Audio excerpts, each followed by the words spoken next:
I'd like to ask you, who or what is God to you? Who or what is God to me? Yes, and what role, if any, does that play? God's my man. I mean, it's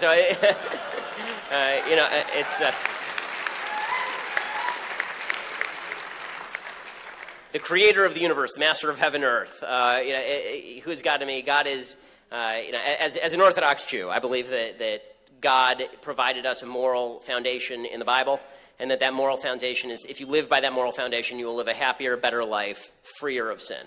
I think that God provides the idea of an objective moral standard that immediately begins to crumble as soon as you get to a subjective idea that everybody can create their own morality. So that's I think, the role of God in society. As far as what is God to me personally, all I can say is that I don't believe in God. I know in God.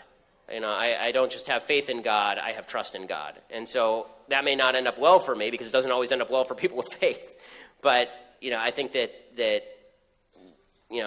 not recognizing God's providence over the universe, for me particularly, would be an act of tremendous ingratitude.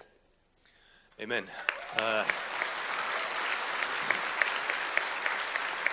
And I don't know as much about this topic as I maybe should to ask this question. I'm kind of cribbing from Sam Harris here, but if the Sanhedrin were to be reconvened, would you become a fascist of sorts?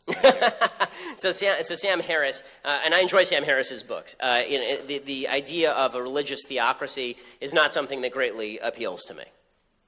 So no, and I don't think that I think that originally, if you look at the Bible, the idea was that it was a monarchy. It wasn't ruled by the Sanhedrin. It was a constitutional monarchy where there was actually a quasi-balance of power between the king and the Sanhedrin.